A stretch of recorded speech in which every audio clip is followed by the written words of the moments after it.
Hello, how you doing today? What's up? It's Darren. So today we're gonna have a cross-cultural interview.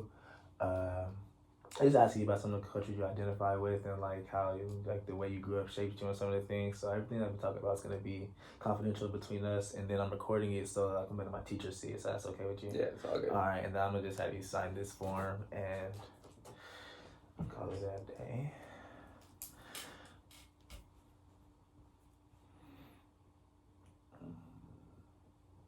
Wait, do I sign?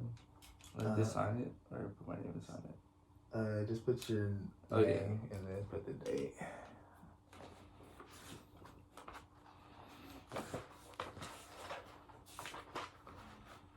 Is it 7? Yeah.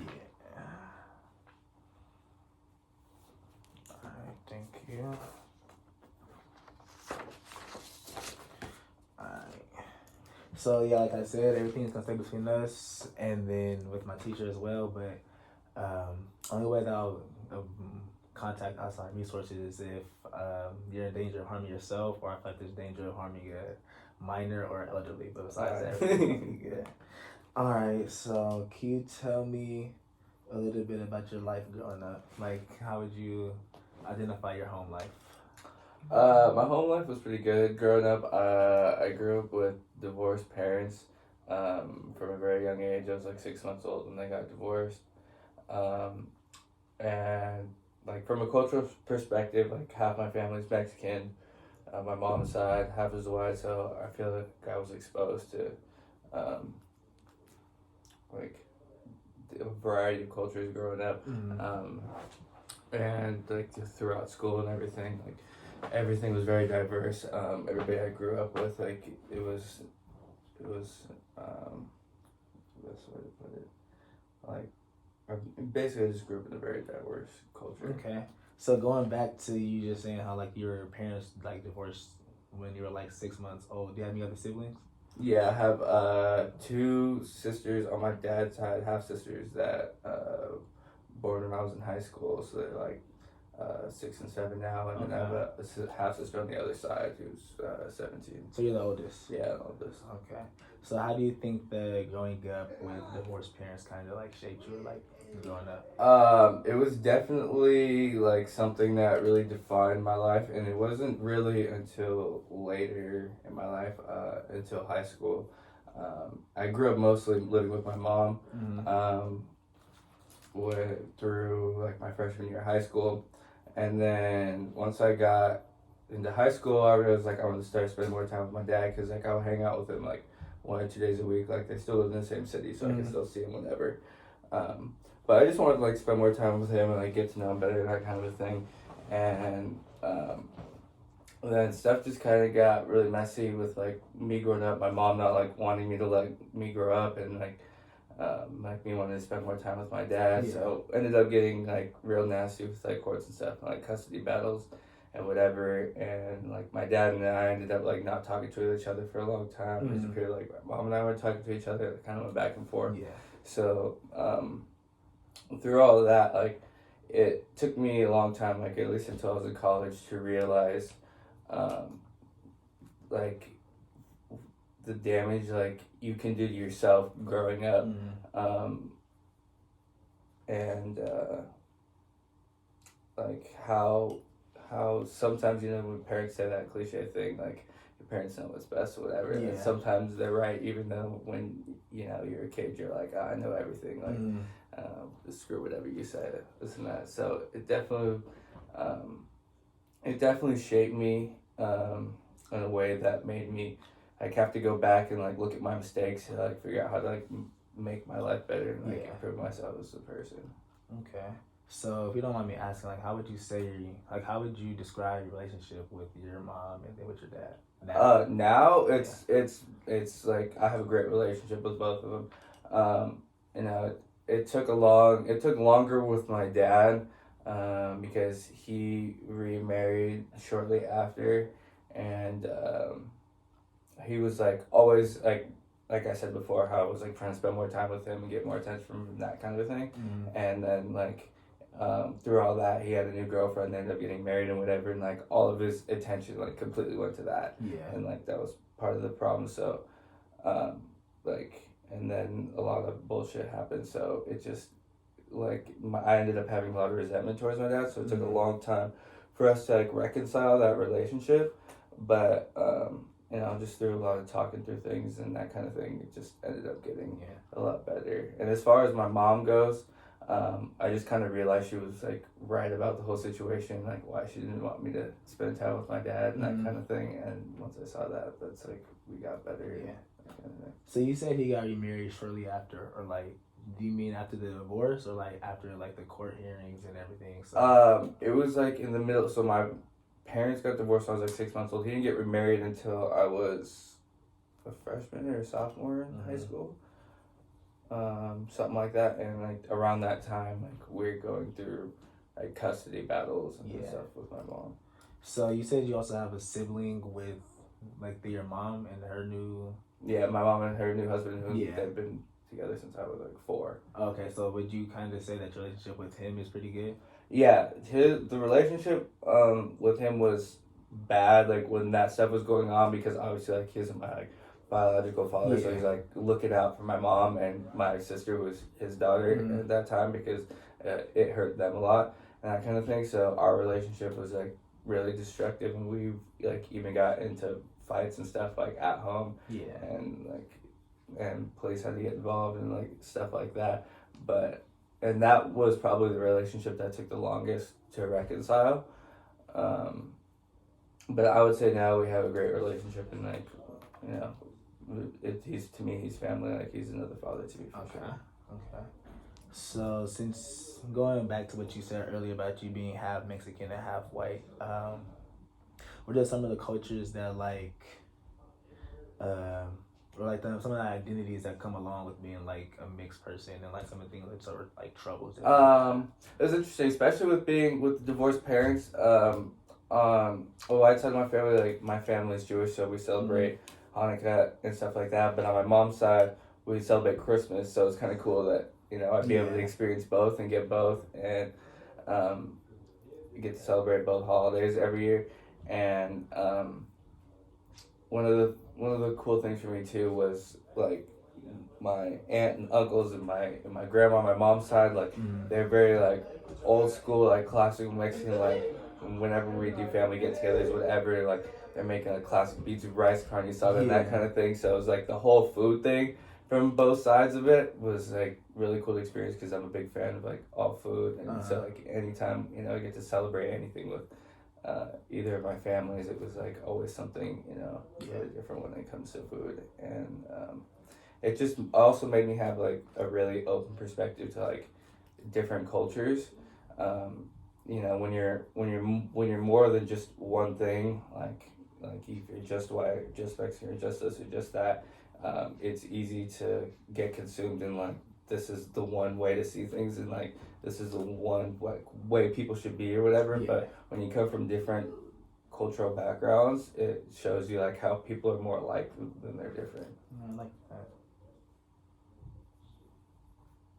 Okay.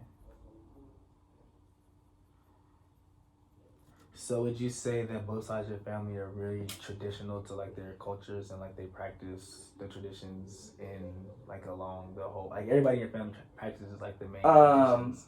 Yeah, I mean, as I've gotten older, it's kind of fallen off a little bit, but definitely when I was a kid, there definitely was more like, you know, like followed through the generations kind of thing.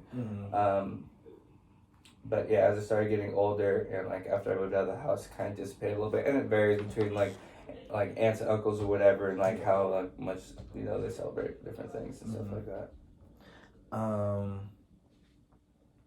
Were there any unspoken rules in your household, like men take out the trash, or women have to do the dishes or stuff like that? Not really. I mean, it's a long time. I mean, it was when I was really little. It was just me and my mom. So I would just, you know, whatever she needed help with, like I'd help her with. And same thing with my dad. Like he had girlfriends and stuff on and on. So, you know, like if dishes need to be done, like it was one of us doing the dishes or trash out, whatever. It wasn't really like a segregation of responsibilities in the household.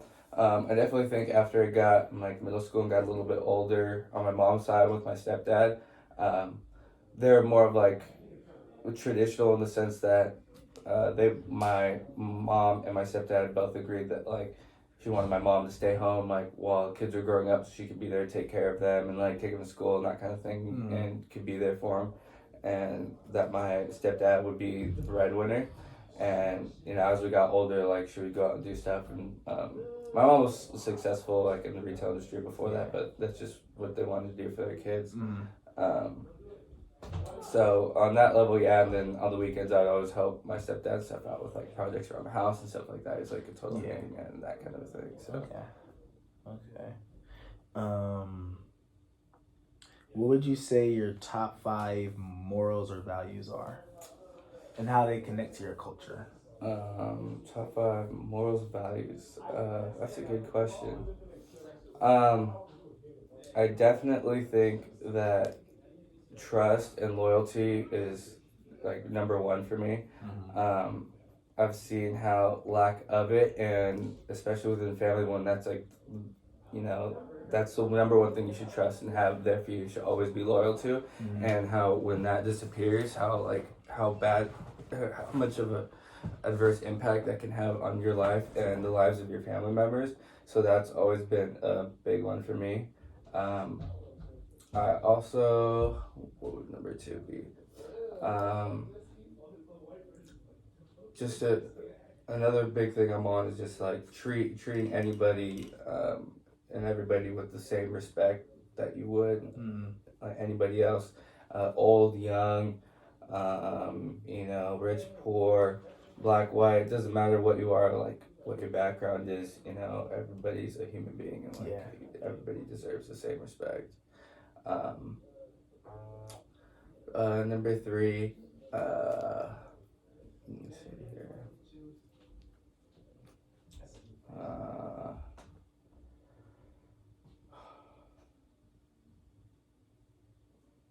Moral beliefs. If you can't get come back to it, 3. Come back to it. Go back to that. You can go back to it. What are, if any, are some of the stereotypes that are associated with your culture?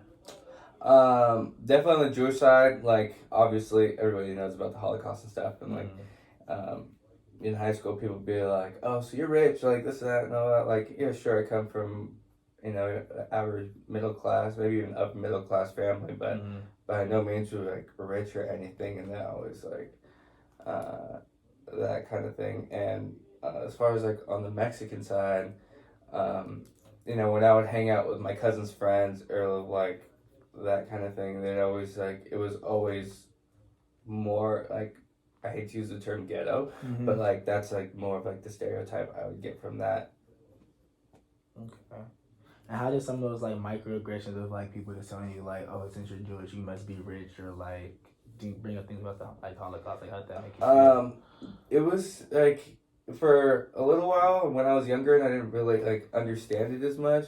It was annoying. It was just more annoying than anything because I was like always true to myself, and like I'm not like an insecure person. Yeah. So like when people say stuff, it doesn't really bother me. But like when people are saying stuff over and over, it's just annoying and like it's frustrating. Like, and it doesn't. It's just like it doesn't really affect me personally. It's just like irritating. Yeah. If that makes sense.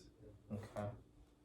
And then just about the Mexican side, now you said like ghetto. Like, could you go kind of deeper into like how would it be more ghetto or just like not?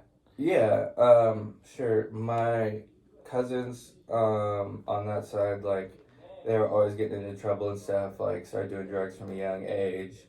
One of my oldest cousins got involved with the wrong people and, like owes people some money and almost ended up getting killed because he got, like, hit in the head with a wooden baseball bat, and he's, like, still in high school and had to have surgery and all kinds of stuff. Like, another one of my cousins got convicted of arson, like, and they were just like up to no good a lot of the time.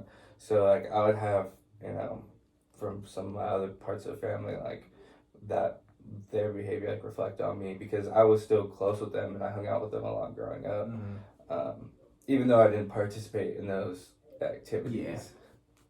Do you think you could offer up another word besides ghetto? Like, do you think there's a word such as, hmm, just, I guess that's just like how, like, what would you say the area is? Like, what area is it?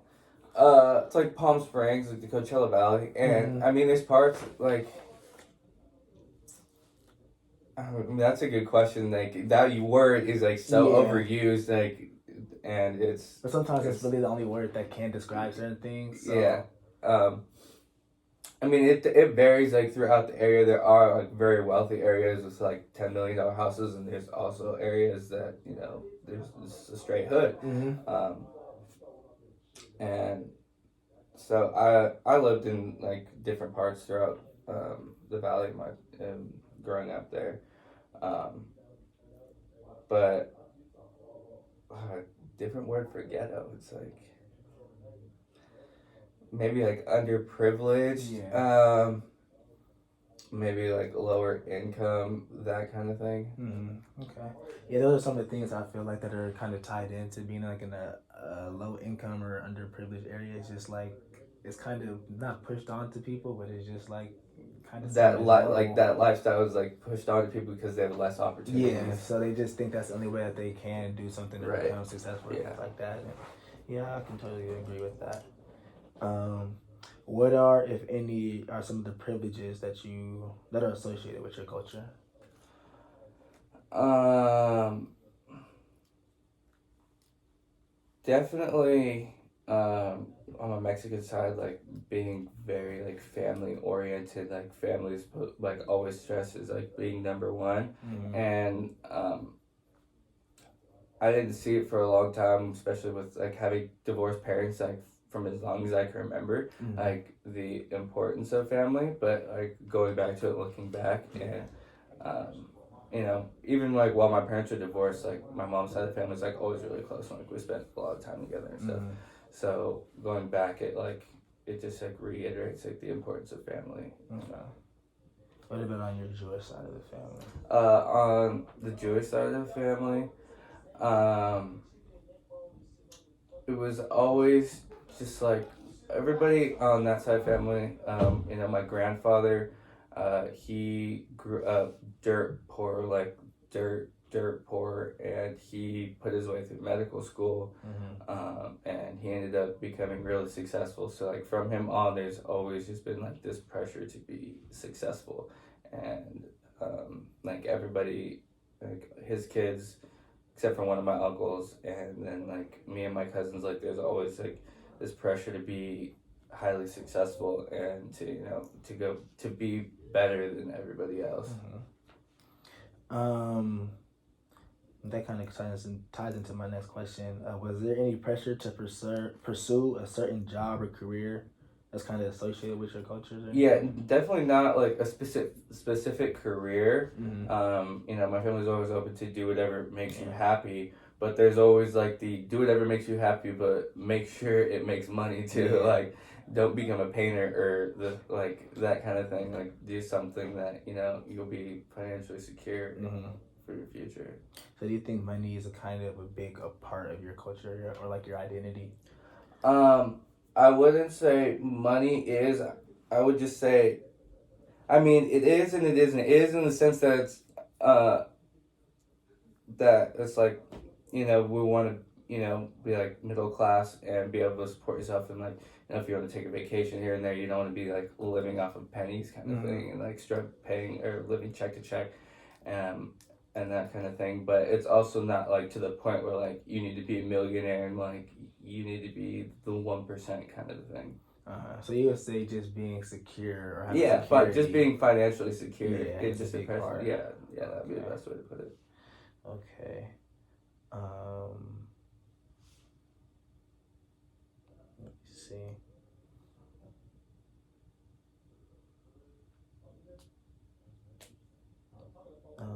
So would you say, this is going back to how you talking about your family, and then like you didn't really realize how family and being close, like you didn't realize it until later that your family was actually close, and that it was like a big part. Would you put that into one of your top 5 morals or values, just being family oriented? And yeah, definitely. Okay. So, what? I just thought of another value. Honesty and like openness is another really important thing because if you don't have honesty, and you can't communicate, then you can't do anything with that. You can't go anywhere. You can't move forward, and you can't have healthy relationships without a family, friends, otherwise. Okay. What are some other things you kind of identify as? Like, say, there's like something you can identify as like athlete. You can identify as a. Let me see. Just things that like not necessarily like your nationality or ethnicity, but just something that you would say kind of helped shape you as you grew up. Like. Definitely like playing sports, playing football. Definitely. I was like another community. I was part in the athlete community, and even through college, I was in college having a couple of best friends who got full ride scholarships here. Really ingrained me into to the athlete group here, and then in high school I played football myself. So, and we were lucky enough to have a couple of our teams win like state titles. So. We were all very close knit group, and then also when I was in college, I was on the snowboarding team for a little while, so I got to be like a part, in different kind of sports, but it's that kind of thing. What other communities?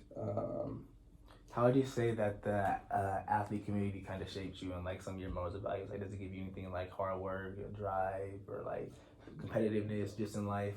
Yeah, I mean, especially living with one of my friends from high school, like my sophomore year, we lived in a little apartment that's just, we shared a room, and, I'd wake up to his alarm at 5 o'clock every morning and get ready for a run. He'd come, and I'd sleep it off. I got used to sleeping through him. And then, he'd come back, get ready for class, be gone for class all day, go to practice, and then come back from practice, and then do homework until 10, 11 o'clock, whatever it is, and then go back and do it again. And it just really showed me like how much drive and how much dedication it really takes to, play competitive sports at a collegiate level and even going on to a professional level. Yeah. Okay. So today, as we went through a cross-cultural interview, we kind of talked about, this is going to be a little summary, just talk about how your home life and how you grew up. Your parents, of course, at a very young age. You're 6 months old, so it didn't really affect you in that sense, but as you grew older and having to spend time with your mom and your dad and seeing different things in his life and her life kind of affected you.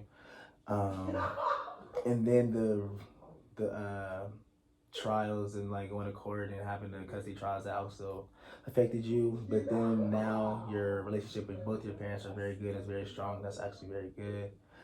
You identify as half Mexican, half white, which is Jewish, and then both sides of your family are very traditional. They both practice all the stuff for holidays, and kind of lucky because the food and everything is just like a very big family thing. And you also would identify as one of your top 5 values is being family, just having close knit family.